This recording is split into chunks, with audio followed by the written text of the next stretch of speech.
So we drop the bit into the chuck. I turn this on by pulling the grinder forward.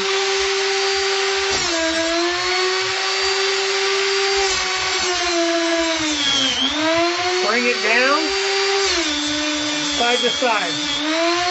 Bring it down, side to side. Nice and easy.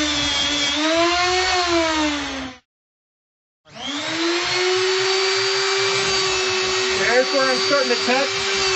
Okay, about a half of a turn.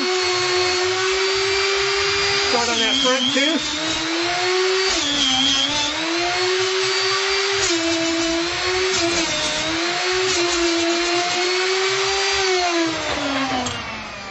Right there, I'm done.